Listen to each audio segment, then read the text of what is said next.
12:25 বেজে গেছে। এই বক্তব্য মাঝে আমাদের আলোচনা সভা শেষ হবে এবং আমাদের মাঝে উপস্থিত আছেন জনাব সুকৃতি কুমার মন্ডল, সভাপতি বাংলাদেশ মাইনরিটি জনতা পার্টি। আপনাকে ধন্যবাদ। এখন বক্তব্য রাখবেন জুলফিকার বুলু চৌধুরী, সিনিয়র অ্যাডভোকেট ও সভাপতি বাংলাদেশ মুসলিম লীগ।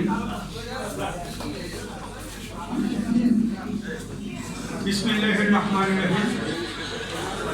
একেবারে শেষ মুহূর্তে আপনাদের সামনে উপস্থিত হওয়ার সুযোগ পেয়েছি।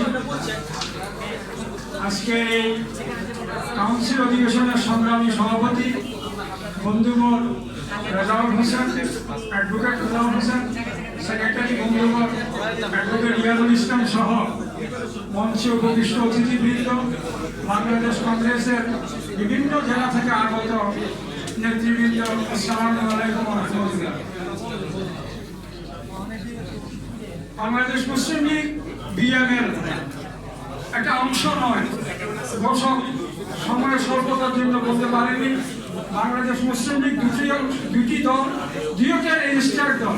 কিছুক্ষণ আগে যিনি জবাই দেখাতে বলে গেলেন উনি হচ্ছেন শুধুমাত্র বাংলাদেশ মুসলিম লীগের সভাপতি, আমি হচ্ছি বাংলাদেশ মুসলিম লীগ বিএমএল রেজিস্ট্রেশন নম্বর 40 এর সভাপতি। মার্কা হচ্ছে আমাদের হাত পাঞ্জা, ওনাদের হচ্ছে হারিকেন। এটা রেজিস্টার্ড দল। অনেক কথা বলার ছিল, অনেক কথা বলা উচিত, অনেক কথা বলা প্রয়োজন, বলতে হবে, কিন্তু বলার সময় নেই। একটা কথা বলবো, কংগ্রেসের নেতা কর্মীদের সবাইকে সম্মান জানিয়ে, শ্রদ্ধা জানিয়ে, সবাইকে স্মরণ করে, সকলের ভবিষ্যৎ উন্নত এবং উজ্জ্বল কামনা করে বাংলাদেশ মুসলিম লীগ তদানীন্তন মুসলিম লীগ রাজনৈতিক সিদ্ধান্ত গ্রহণে ভুল করেছিল বলে যথেষ্ট ত্যাগ তিতিক্ষা, নির্যাতন, অত্যাচার সহ্য করে আজকে আবার আপনাদের সম্মুখে বাংলাদেশ মুসলিম লীগ নাম ধারণ করে সরকারের থেকে রেজিস্ট্রেশন, ইলেকশন কমিশন থেকে রেজিস্ট্রেশন নিয়ে দাঁড়ানোর সুযোগ হয়েছে, কথা বলার সুযোগ হয়েছে। জনগণ আমাদেরকে গ্রহণ করছেন বলেই মুসলিম লীগ নামে আমরা আবির্ভূত হতে পেরেছি। আপনাদের অনেক প্রশংসা শুনেছি। একবার পেছন দিকে তাকাবেন, আমার বন্ধু দুইজন দুই রকম কথা বলে গেছেন। বিএনপির কেন্দ্রীয় কমিটির সদস্য একটা কথা বলেছেন শামীম সাহেব, জনাব লেবার পার্টির মুস্তাফিজুর রহমান ইরান একরকম কথা বলেছেন।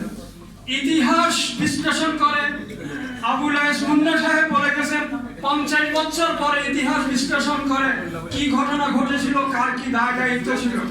আজকে ইতিহাস বিবেচনা করে ইতিহাসে বই প্রকাশিত হচ্ছে তদানীন্তন সময়ে মুসলিম লীগের দায় দায়িত্ব কি ছিল। মুসলিম লীগ শুধু নামটা ধারণ করেছিল, দায় ধারণ করেছিল, কর্মকার্যে কিন্তু কর্মযোগ্যতায় সম্পৃক্ত ছিল বলে আমার মনে হয় না, ইতিহাসে কিছু পাওয়া যায় না। আপনাদের কাছে অনুরোধ হবে, আপনারা সুস্থ ধারার রাজনীতি করার জন্য প্রত্যয় ঘোষণা করেছেন, সিদ্ধান্ত গ্রহণ করেছেন এবং ব্যক্তি জীবনে রাজনৈতিক জীবন চর্চা করছেন। রাজনীতির মাঠে রাজনীতিতে ভুল করলে তার ইতিহাস হচ্ছে, তার উৎকৃষ্ট প্রমাণ হচ্ছে বাংলাদেশ মুসলিম লীগ। দ্বিতীয় কথা হচ্ছে, আপনারা যদি রাজনীতিতে সঠিক সিদ্ধান্ত নিতে পারেন, সঠিক সিদ্ধান্ত নেন, তাহলে আমি আশা করব অনেক দল আপনাদের সাথে সম্পৃক্ত থেকে আপনাদের সাথে সহমর্মিতা মূলকভাবে রাজনীতি করে সংগ্রামকে এগিয়ে নিয়ে যাবে।